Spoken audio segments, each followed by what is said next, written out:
So guys I recently watch this movie and इसका जो main character है जिसका नेम जॉन डोल्टन है उससे हमें बहुत कुछ सीखने को मिल सकता है। लाइक हमें कैसे सोशली बिहेव करना चाहिए, सोशली क्या बोलना चाहिए, कब बोलना चाहिए, कैसे बोलना चाहिए, हमारा टोन क्या होना चाहिए, वो सब सीखने को मिल सकता है। जैसे कि अगर हम कोई पार्टी में एंटर करते हैं तो हम जो उसका एंट्रेंस का डोर होता है हम सीधा पास ऑन कर जाते हैं एंड सीधा देखते हैं कि खाने में क्या है। बट जो इस मूवी में दिखाया गया है और जो हमें आइडियली करना भी चाहिए, जो अपना खाना पीना है वो घर से कर आए एंड हम अपने कॉन्टैक्ट्स बढ़ाने के लिए या फिर अगर हम कोई बिजनेसमैन है तो हमारे क्लाइंट्स कैसे बढ़ सकते हैं वैसा अप्रोच लेके आए। अब एक एवरेज पर्सन क्या करेगा, वो आएगा पार्टी में एंड सिर्फ खाने को देखेगा कि खाने में क्या क्या बना हुआ है। बट जो बड़े लोग होते हैं, बिजनेसमैन टाइप्स या फिर जिनको सोशली इंगेज करना है या फिर सोशली अपनी अप्रोच और बढ़ानी है, वो ये नहीं देखेंगे कि खाने में क्या है। वो जाएंगे, वो डोरवे में स्टैंड करेंगे एंड देखेंगे कि कैसे लोग हैं, कैसा इन्वायरमेंट है, जो हमें इस मूवी में भी देखने को मिलता है। और दूसरी क्वालिटी ये कि जो जॉन डोल्टन है वो बहुत अच्छे से सुनता है लोगों की बात एंड एकदम से रिएक्टिव नहीं है। वो सुनता है एंड देन हमेशा वो स्माइल ही करता है एंड देन वो रिस्पॉन्स करता है एंड वो रिस्पॉन्स भी ऐसा होता है कि वो अपने आप में ही एक डायलॉग होता है। वो उसका रिस्पॉन्स सुनने वाला होता है हमेशा। तो ये तो चलो छोटी छोटी चीज़ें थी। तो आज मैं आपको जो मेन पॉइंट्स है जो मुझे लगता है जो हमारी डेली लाइफ में एप्लीकेबल हो सकती हैं, ये वो मेन पॉइंट्स ही होंगे। और अगर आप इस वीडियो को पूरा देखते हो तो आई एम श्योर कि आपकी पर्सनैलिटी जो है सोशली वाइज वो नेक्स्ट लेवल तक पहुंच सकती है। तो point number 1 is stay out of fights. अब बीइंग अ मैन हमें एक हीरोइक फीलिंग बहुत पसंद होती है कि हम सब सामने वाले को मार रहे हैं एंड सब लोग हमें देख रहे हैं, राइट। और झूठ मत बोलना, आपने ये सिचुएशन कई बार इमेजिन भी किया होगा कि आप ऐसे ग्रुप में हो एंड आप सबको मार रहे हो एंड सब आपकी तरफ देख रहे हैं एंड देख रहे हैं कि यार ये तो हीरो है समथिंग। बट जो जॉन डोल्टन है वो ऐसा बिल्कुल नहीं करता इस मूवी में। इस मूवी में कई सीन्स ऐसे हैं जहाँ देखा जा सकता है कि जॉन डोल्टन है वो फाइट्स को अवॉइड करता है। Even though he is the main character and hero, but वो फाइट्स को हमेशा अवॉइड करता है तब तक जब तक कि वो लिमिट ना आ जाए कि उसे अब फाइट करना ही पड़ेगा। वो हमेशा अवॉइड करता है। कोई भी उसको कुछ बोल रहा है या फिर कोई उसका कोई नुकसान कर रहा है, वो जस्ट उसे देखता है एंड स्माइल करता है कि क्या कर रहे हैं लोग, राइट। ऐसा नहीं है कि वो उसी टाइम रिएक्टिव हो जाता है एंड उससे लड़ने जाता है या फिर जो भी है, वो ऐसा बिल्कुल नहीं करता। अब मैं आपको कुछ ऐसे सीन्स दिखाऊंगा जिसमें हमें ये देखने को मिल सकता है। अब इस सीन में क्या हो रहा है कि वो लोग इससे लड़ने के लिए आ रहे हैं, वो बंदा उससे लड़ना चाहता है बट ये बोलता है बट जब वो बाहर जाते हैं तब वो अपने गार्ड्स को आगे रख देता है एंड आप खुद अंदर चले जाता है। तो मे बी वो लड़ भी सकता था, लाइक वो लड़ने को लड़ सकता था क्योंकि वो क्लब में है उनके जहाँ पे वो काम कर रहा है जॉन डॉल्टन, वहाँ पे ऐसी चीज़ें कर रहा है जो नहीं करनी चाहिए उसे। वो उसी टाइम उसे रोक कर मार सकता था एंड हीरोइक फील कर सकता था, बट वो बिल्कुल अवॉइड करता है एंड वो अपनी एनर्जी टाइम हर जगह पे नहीं लगा रहा। वो अपना चूज कर रहा है कहाँ पे उसे अपना एनर्जी एंड टाइम लगाना है। अब इस सीन में हमें ये देखने को मिलता है कि वो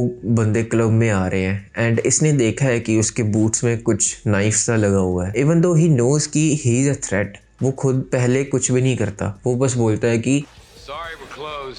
एंड उसे वो मारता नहीं है, कुछ नहीं करता जब तक कि वो पहले कुछ स्टार्ट नहीं कर रहा। एंड देन जब वो स्टार्ट करता है तो आपके सामने है कि क्या होगा। एंड इस सीन में भी आप देख सकते हैं कि वो लोग जो बॉटल्स हैं, बियर बॉटल्स हैं, उससे वेस्ट कर रहे हैं एंड ये कुछ नहीं कह रहा। इसने जस्ट बोला, जब उन्होंने एक बियर ही तोड़ी बस, तो इसने बस यही बोला। जब उन्होंने पूरा क्रेट तोड़ा तो इसने कुछ एक्शन लिया एंड वो भी जब उन्होंने स्टार्ट किया पहले। एंड अब इस सीन में भी देख सकते हैं कि पहले उसने नाइफ निकाला, उसे पता था कि वो मारने ही वाला है ऑब्वियसली, बट वो स्टिल उसने ऐसा नहीं किया कि उसका जो नाइफ है उसको फेंक दिया हाथ से या कुछ भी। जब तक उसने कुछ किया नहीं ना, उसने अपने आप को कंट्रोल रखा। वो एक्शनेबल पोजीशन में जरूर आ गया, एक फाइटिंग पोजीशन में जरूर आ गया, बट उसने हिट तभी किया जब उसने पहले किया। अब मैं ये नहीं कह रहा हूँ कि आपको एक नाइस पर्सन बनना है कि आपको फाइट ही नहीं करनी है, बट मैं बस ये कहने की कोशिश कर रहा हूँ कि avoid fight, even though it's verbal और इवन दो इट्स फिजिकल, हमेशा इसे अवॉइड करना चाहिए। अगर आपको कुछ कोई बोल रहा है तो आपको ऐसे ही अवॉइड करना चाहिए जैसे जॉन डॉल्टन करता था। अब ये तो फिजिकली फाइट्स है जो हमें बहुत कम फेस करने को मिलेंगी, बट स्टिल आई थिंक कि कई बार हमें हमारे माइंड में ऐसी चीजें हम इमेजिन करते ही हैं कि हम हीरोइक फील करेंगे ये फाइट करने के बाद सबके सामने। बट खासकर जो वर्बली फाइट्स हैं उसे हमें बिल्कुल अवॉइड करना चाहिए एंड वो तो ऐसा है कि जब भी हम सोशल जाएंगे वो कभी भी हमारी वर्बल फाइट्स किसी से भी हो सकती है। तो अगर आपको कोई कुछ बोल रहा है मतलब उससे बोलने दो एंड स्माइल, जैसे जॉन डॉल्टन करता था। So next point is be respectful. हमें इस मूवी में देखने को मिलता है कि जॉन डॉल्टन काफी रिस्पेक्टफुल है, स्पेशली टू ओल्ड मैन या फिर हेल्पलेस पीपल और या फिर वुमेन। लाइक वो फाइट्स में उन्हीं के साथ जाता था जिनके साथ और कोई ऑप्शन ही नहीं था। लाइक वो अगर उनके साथ काइंड भी होता तो भी कोई फायदा होने नहीं वाला था, तो वो उनके साथ ही सिर्फ फाइट करता था। बाकी पर्सन थे जैसे कि उसके फ्रेंड्स या फिर कोई भी, इवन तो वो स्ट्रेंजर भी होता था, वो उसके साथ हमेशा नाइस रहता था। जैसे कि हमें अब इस सीन में देखने को मिलता है कि वो रिच है, राइट, रिच थोड़ा सा दिखाया है हमें, तो वो उसे कार गिफ्ट कर देता है, वो उसे चाबी देता है एंड बोलता है तो ही इज़ नाइस। मतलब हमने कई बार सुना है कि हमें नाइस रहना चाहिए, अगर हमारे पास थोड़ा सा ज़्यादा है तो हमें उनको देना चाहिए जिनके पास थोड़ा कम है। अब मैं ये नहीं कह रहा हूँ कि आपके पास एक ही कार है एंड आप कार की किसी को दे दो, बट हाँ, अगर आपके पास कुछ चीज़ ज़्यादा है, जैसे कोई कपड़े ज़्यादा है या फिर anything which you have more, आप उनको दे सकते हो जिनके पास वो एक भी नहीं है। एंड आप इस सीन में देख सकते हो जब भी जॉन डॉल्टन कोई भी सर्विस लेने जाता है, फॉर एग्जांपल अगर उसका कोई टायर पंचर हो गया या कार का कोई कुछ मॉडिफाई करवाना है या फिर कोई भी सर्विस लेने जा रहा है, तो ही ऑलवेज सल्यूट्स दैट पर्सन जिसने वो ठीक किया है या फिर जिसने वो चीज़ उसे बना के दी है। कहने का मतलब ये है कि वो हमेशा अप्रिशिएट करता है लोगों को जो भी उसकी थोड़ी सी भी हेल्प करते हैं। जैसे ज़्यादातर लोग सोचते हैं कि मैंने इसे पैसे दिए हैं, लाइक इनका काम है ये, बट नहीं, वो हमेशा सल्यूट करता है। एंड ये क्वालिटी हमें अपने में भी लानी चाहिए कि जैसे KFC पे भी जा रहे हैं या कुछ खाने भी जा रहे हैं, कहीं पे भी जा रहे हैं कुछ खाने भी, तो अगर वो हमें फूड सर्व कर रहे हैं, फूड बना के दे रहे हैं, तो हमें हमेशा रिस्पेक्टिव रहना चाहिए उनको लेके कि उन्होंने हमारे लिए खाना बना के दिया। या फिर कोई भी छोटा मोटा कोई भी कुछ भी हमारे लिए करता है, इवन दो वो कोई बहुत छोटी चीज़ है, आपको फिर भी उसके लिए रिस्पेक्टफुल रहना चाहिए एंड ग्रेटफुल रहना चाहिए एंड उसे रिस्पेक्ट देनी चाहिए। अब जैसे इस सीन में देख सकते हो कि जॉन डॉल्टन के कुछ कट्स लगे हैं, बट वो जो डॉक्टर है उसे पता है कि वो उसका काम है। जैसे कि मैंने स्टार्टिंग में बताया कि जॉन डॉल्टन जो है वो कि फीमेल के साथ भी वो बहुत रिस्पेक्टफुल है, इवन दो कि वो उस फीमेल डॉक्टर का काम था वो, बट स्टिल वो थैंक्स बोलता है। अब ये आई नो बहुत सिंपल सा लग सकता है, but the way he says thanks, like एक बो डाउन होता है, तो आप वहाँ से पता लगा सकते हो कि वो एक्चुअली फील करके बोल रहा है, ना कि for the sake of it. क्योंकि हम अगर किसी को थैंक्स भी बोलते हैं ना, हम उसके आई में देख के थैंक्स नहीं बोलते, हम इधर उधर देख के थैंक्स बोलते हैं, बट वो उसके आई में देख के बोलता है। एंड जो एक जेस्चर है कि थैंक्स, यहाँ से पता लगता है कि वो जेन्युइनली एक नाइस पर्सन है। एंड अगर हम इस सीन में देखें तो उसे पता है कि वो ड्रंक मैन है एंड वो बार बार उसे बचा रहा है नीचे गिरने से। अब उसे वो चीज़ करके कोई भी फायदा नहीं होने वाला और ना ही वो किसी को इम्प्रेस करने की कोशिश कर रहा है वहाँ पे, बट स्टिल वो उसे बचा रहा है बार बार। एंड इन दी एंड वो उसके जो बियर के पैसे हैं या फिर जो भी उसने खाने को मंगवाया होगा उसके वो पैसे भी देता है। तो हमें भी इस क्वालिटी को जॉन डॉल्टन से सीखना चाहिए कि हमेशा नाइस रहो, रिस्पेक्टफुल रहो, चाहे आपको कोई देख रहा है या नहीं देख रहा। मे बी आप किसी बैगर को कुछ दे रहे हो या फिर किसी की भी छोटी सी भी हेल्प कर रहे हो, किसी का डोर खोल के खड़े हो एंड वो जा रहा है, लाइक किसी के लिए डोर होल्ड कर रहे हो या फिर किसी ने आपकी कोई भी छोटी सी हेल्प करी। जैसे अगर आप जिम में हो, किसी ने आपको डंबल फ्री करके दे दिए या फिर किसी ने आपकी मशीन सेट कर दी आपके लिए, किसी ने आपकी जो केबल मशीन्स होती हैं वो आपको दे दी, तो आप थैंक यू ऑलवेज बोल सकते हो ऐसे छोटी छोटी चीज़ों में। ज़रूरी नहीं है कि आपके लिए कुछ कोई बड़ा ही करेगा तो ही आपको थैंकफुल होना है, आप ऐसे छोटी छोटी चीज़ें भी से भी उनको थैंक्स बोल सकते हो। सो अब next point is smile always. No matter John Dalton के साथ क्या हो रहा है, लोग उससे बुरा बोल रहे हैं, लोग उसकी कार को तोड़ रहे हैं, लोग उसके जो फ्रेंड्स हैं उसे मार रहे हैं, बट वो स्टिल स्माइल कर रहा है, हमेशा स्माइल कर रहा है। आप इस मूवी को एक बार देखोगे आप खुद देखोगे, ये हमेशा वो स्माइल करता है, रिप्लाई देने से पहले स्माइल करता है। लाइक उसके सराउंडिंग में जो हो रहा है ना, वो समझता है कि ये सब कॉमेडी है। लाइक किसी का कोट है ये कि जो हमारी लाइफ है वो एक कॉमेडी है अगर दूर के फ्रेम से देखें तो, बट यही वो ट्रेजेडी है अगर हम क्लोज के फ्रेम से देखें तो। जैसे अभी ये है, कैमरा यहाँ पे लगा हुआ है तो ये क्लोज पिक्चर है, तो ये एक ट्रेजेडी होगी। जैसे हम अपने आप को देखते हैं, लाइक हम अपनी लाइफ को बहुत एक बिग स्क्रीन पे देखते हैं, जैसे कि पता नहीं क्या हो रहा है, हमें छोटी से छोटी बात इफेक्ट करती है, कोई भी छोटा सा नुकसान हो जाता है, हमें वो फील होता है बहुत ज़्यादा कितने दिनों तक। बट यही अगर किसी और के साथ हुआ होता है तो हमें फ़र्क भी नहीं पड़ता। जैसे किसी की गर्लफ्रेंड छोड़ गई तो बोलते कि फिर क्या हो गया और आ जाएगी, बट यही अगर खुद के साथ हुआ होता तो पता नहीं क्या ही कर रहे होते। तो जॉन डॉल्टन इस बात को समझता है, तो वो हमेशा पीसफुल रहता है एंड देखता है है सराउंडिंग में कि कैसे कॉमेडी हो रही है, कैसे लोग लड़ रहे हैं आपस में। अब जैसे इस सीन में दिख रहा है कि वो अपने क्लब से बाहर निकलता है, अपनी जॉब करके आता है एंड उसकी कार को लोगों ने तोड़ा होता है हेट की वजह से, बट वो क्या करता है, आपके सामने है वो। अब जैसे इस सीन में भी देख सकते हो कि क्लब में सारे लड़ रहे हैं एंड वो जस्ट कोने में अकेला खड़ा है एंड हंस रहा है कि लोग क्या ही कर रहे हैं। एंड इस सीन में आप देख सकते हो कि वो पर्सन कैसे उसे नीचे दिखाने की कोशिश कर रहा है एंड उसकी इंसल्ट करने की कोशिश कर रहा है, बट जॉन डॉल्टन क्या रिप्लाई करता है।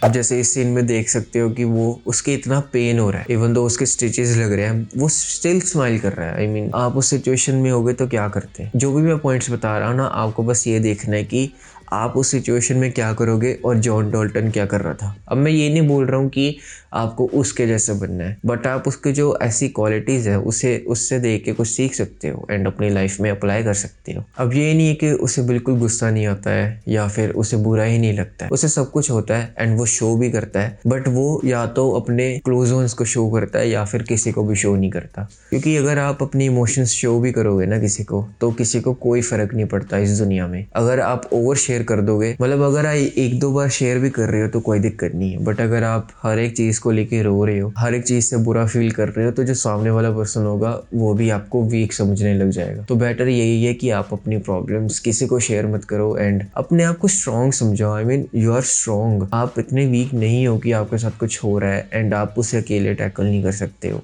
ऐसा कुछ भी नहीं है दुनिया में जो आप अकेले नहीं कर सकते। ये बात अपने आप को आपको बार बार बतानी पड़ेगी कि जरूरी नहीं है कि हम शेयर करेंगे तो ही ठीक हो पाएंगे। तो जॉन डॉल्टन हमेशा यही करता है कि वो हमेशा शेयर नहीं करता छोटी छोटी चीजें कि ये हो गया यार, वो हो गया यार। So guys, the next and last point is think before you speak. I know ये सुनने में बहुत कॉमन है कि थिंक बिफोर यू स्पीक, क्योंकि हमने ये बहुत बार सुन लिया हुआ है, बट अगर हम एक्चुअल में देखें तो ये बहुत इंपॉर्टेंट चीज है। इवन दो अगर आप बाकी चीजें जो मैंने बताई है इतना नहीं भी फॉलो करते, बट आई थिंक सबसे इंपॉर्टेंट यही चीज रहेगी, क्योंकि the moment you open your mouth you reveals your personality. अगर आपके मुंह से कुछ गंद निकला तो ऑब्वियसली लोग आपके साथ रहना बिल्कुल पसंद नहीं करेंगे। तो जो जॉन डॉल्टन है वो हमेशा सोचता है बोलने से पहले। जैसे अब आपसे मैं बात कर रहा हूँ, ठीक है, आप मेरे से कोई क्वेश्चन पूछोगे तो मैं उसी टाइम उसका रिप्लाई दूंगा, राइट। या फिर अगर आपसे कोई क्वेश्चन कुछ पूछेगा तो आप डायरेक्टली फटाफट से रिप्लाई दोगे। बट वो जब कोई क्वेश्चन पूछ रहा है तो आपको 1-2 सेकंड का पॉज लेना है। आपको ये नहीं सोचना कि अगला बंदा हरी में है। हम हमेशा यही सोचते हैं कि अगले बंदे को जल्दी होगी, एंड ये मोस्टली तब होता है जब हमें लगता है कि हम सुनने के लायक ही नहीं है, कि वो बहुत हरी में है एंड हमें फटाफट रिप्लाई देना ही पड़ेगा। तो ये चीज हमें बिल्कुल नहीं करनी है। आप 1-2 सेकंड का पॉज ले सकते हो, एंड अगर वो वेट नहीं कर रहा है तो इट मीन्स कि वो आपका रिप्लाई भी डिजर्व नहीं करता है। तो आपको हमेशा एक पॉज लेना है जब भी आपसे कोई क्वेश्चन कोई पूछता है या फिर कोई भी कॉन्वर्सेशन हो रही है, एंड आपको पूरा सोच समझ के एक परफेक्ट सा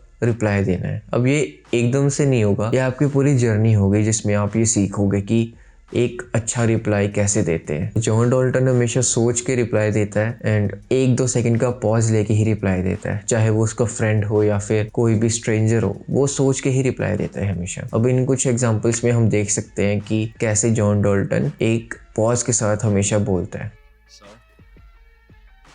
So consider it severance pay. You don't get it, do you? Why don't you explain it to me? How much would it take to get you to come work for me? There's no amount of money. So guys that's it for the video. I hope कि आपको कुछ इस video से सीखने को मिला होगा, and आप इस मूवी को एक बार ज़रूर चेकआउट करना, क्योंकि आपने अब ये वीडियो देख ली है एंड आप अब देखोगे उस फिल्म में कि ये कहाँ कहाँ अप्लाई हुए हैं। वैसे तो मैंने फुटेजेस लगाए हैं, बट स्टिल एक बार आप मूवी देखोगे तो आपको अच्छे से पता लगेगा कि वो कैसे बिहेव करता था एंड हमें उससे क्या सीखना चाहिए। इस वीडियो का मेन मोटिव यही है कि उसकी अच्छी क्वालिटीज से हम कुछ सीखें, ना कि उसे कॉपी करने की कोशिश कर रहे हैं, ना हम उसके जैसा बनने की कुछ कोशिश कर रहे हैं। हम बस उसकी जो अच्छी क्वालिटीज है उससे कुछ सीख रहे हैं। एंड आई बिलीव कि आपको भी मूवीज ऐसे ही देखनी चाहिए कि जो मेन हीरो है उसको जस्ट एक मूवी को एंटरटेनमेंट की तरह मत देखो। लाइक मैं यही प्रेफर करूंगा और मैं तो हमेशा ऐसे ही देखता हूँ पर्सनली। लाइक जो हीरो होता है मैं देखता हूँ कि उसकी क्वालिटीज क्या क्या है एंड उसे देखता हूँ कि अगर मैं उस सिचुएशन में होऊंगा तो मैं क्या करूंगा। एंड ऑब्वियसली वो हीरो है तो कुछ अलग ही करेगा। तो ऐसे हम काफी मूवीज से सीख सकते हैं। ऑलमोस्ट हर मूवी से हम कुछ ना कुछ सीख सकते हैं। तो ये मेरी कुछ इस मूवीज के लर्निंग्स थी। एंड अगर आपको ऐसी वीडियोस पसंद है तो मुझे बताना, मैं और मूवीज के रिव्यूज से बना सकता हूँ कि मैंने इन मूवीज से क्या सीखा है। तो guys, thanks for watching this video and see you in the next video.